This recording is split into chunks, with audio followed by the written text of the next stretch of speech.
The fight we're in, the fight to save our democracy, is an uphill battle. But our campaign is built for the long haul. And we are just getting started. Senator Elizabeth Warren might not have done as well as she hoped in New Hampshire, but she's moving her campaign forward with more ad buys in Nevada.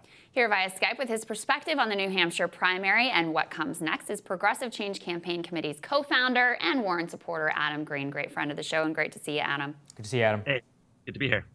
All right, so lay it out. What is the path forward? What states do you see strengthened moving on from here? Yeah.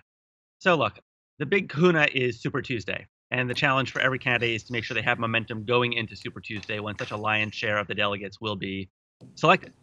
There's no doubt that last night, in a year of ups and downs, was one of the downs for us. But the question is, what do we do to get up by Super Tuesday? I see a big opportunity in the more racially diverse states like Nevada and South Carolina for Elizabeth Warren. I think with Joe Biden's collapse, there are a lot of voters who were supporting him as a default, who are now looking for another candidate. And if she can recreate the magic that she had at the She the People Forum, when she got one of the rare standing ovations in front of an entire crowd of women of color, as she stitched together an agenda that merged economic justice and racial justice, and really kind of shared their struggle and said that she will do something about it. If she can recreate that, I think she could pick up a lot of support in these racially diverse states. Mm-hmm. So Adam, talk also about some of these other candidates. I mean, one of the detriments to Elizabeth Warren was the Pete Buttigieg claiming victory outside of Iowa. Just talk about how that might have had an effect on the performance last night and going forward, and how frustrating that can be. Yeah, do we have an hour to talk about frustrations with the media? And over a drink when you get back here, Adam, we'll do that. That's right. Yeah. So look, there's many frustrating things. I think, Pete spiking a poll that showed Warren surging was a big deal. I think, a lot of the media coverage coming out of Iowa, whether it was the confusion or the erasure of Elizabeth Warren, was a big deal. I noticed that last night there was a lot of talk about Amy Klobuchar being in third place and putting her graphic on the screen, whereas after Iowa, Elizabeth Warren's face wasn't anywhere on the screen. That's a good point. That being said, I gotta say, if I was gonna isolate one thing that needs to be looked at and that needs to be affected in the future, it is the debate. There is no doubt that Amy Klobuchar had a stellar debate this past week. Frankly, she deserved a bump, and she got that bump. The fact that she picked up double digits in just a couple days, the fact that so many voters said that they decided in the last couple days who their candidate was, they made up their mind in the last 48 hours, shows how fluid this race is. It also shows how high the stakes are in the next debate. And frankly, it's not enough to just hit a single or a double. You got to hit a home run. Yeah. For Elizabeth Warren. Well, let me ask you about this, Adam. There was a memo that came out of the Warren campaign that, went after several of the candidates, but Senator Sanders really in particular, arguing that he had a ceiling. And I wonder what you have to say about that, because I know you and I both believe that progressive politics are winning politics, that the public is with us on economics, in particular, lifting the minimum wage, Medicare for all. That was reflected in the exit polls last night, as in Iowa. What is the case for the idea that Bernie Sanders has a ceiling?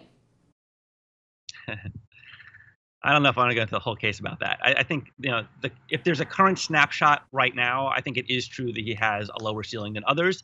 He's always had a higher floor than others. And frankly, in this split of a primary, the floor mattered a lot more than the ceiling, right?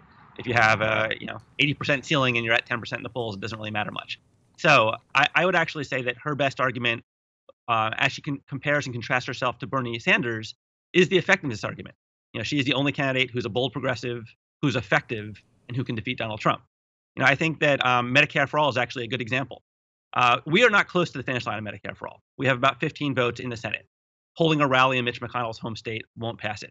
She's laid out the best plan, as Heather McGhee from Demos actually has said, to actually get it into law, and that is to bring 50 million people who would potentially be opponents of Medicare for all because of right-wing scare tactics into the system and turn them into advocates for Medicare for all by the time we have a vote. That is a really smart strategy. That is an effectiveness strategy. People can disagree, but frankly, introducing a bill on day one is not effective. You can introduce the New Deal, the Green Deal, anything else on day one. That doesn't pass into law. The question is, who knows how to pull and push the levers of power at the right time? And Elizabeth Warren has done that for the last several years. And frankly, Adam, I don't agree with that case, but I think it's a good argument to make.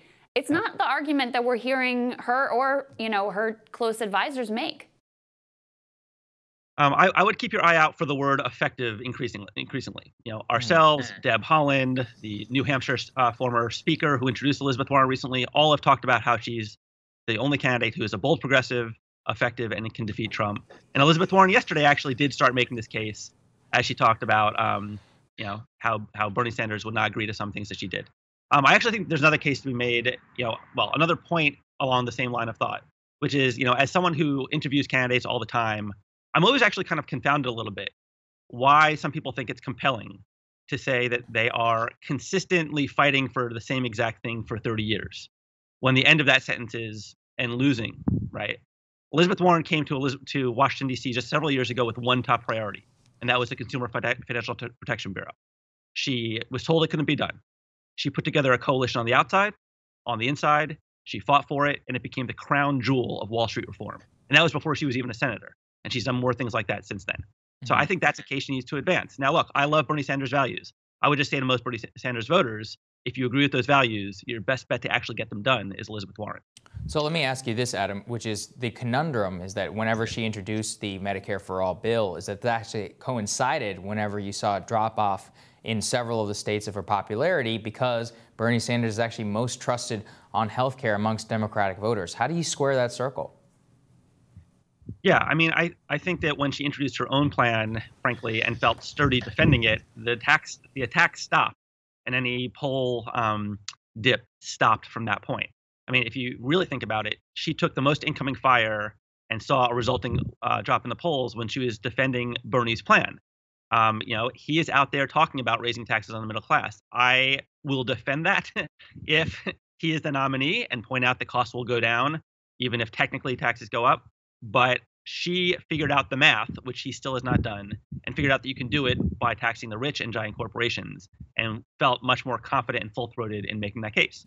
So again, when she was defending his plan, there was a fall. When she was defending her plan, things have been getting better. And Adam, you've been a big advocate for progressive solidarity, progressive unity throughout this primary, and yet, what I see out of that memo, what I heard out of Senator Warren last night, and what I'm hearing previewed from you right now is more attacks on Bernie Sanders. Do you worry about hurting the progressive movement? I don't. Once again, I don't think this is an attack on Bernie Sanders. I think everybody, anybody who's out there saying, oh, Bernie Sanders' Medicare for All bill is better, is that an attack on Elizabeth Warren? No. There has to be a version, and I'm thinking about this a lot right now, and I'll probably have more thoughts on it later.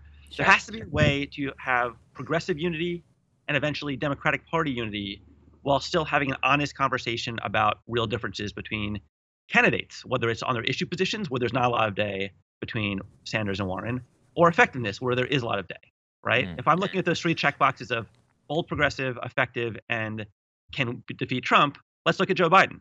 I mean, he's arguably effective, and let's assume that he can defeat Trump. But what's he effective at doing? NAFTA, the Iraq War, cutting Social Security, or at least advocating for it. Right. He actually wasn't effective at it, which is kind of... So, I think it has to be fair, and it's nothing personal against Bernie, and I will just grant so many things, that he mainstreamed the idea of Medicare for All, that he mainstreamed the idea of free tuition, that his values are correct, that he's been fighting on a lot of things for many years. And if Elizabeth Warren was president, he would probably be one of her best allies. There's nothing against him or his supporters, but there has to be honest room for conversation, and I don't think it's unfair to say that Elizabeth Warren has been extraordinarily effective at actually getting progressive things done.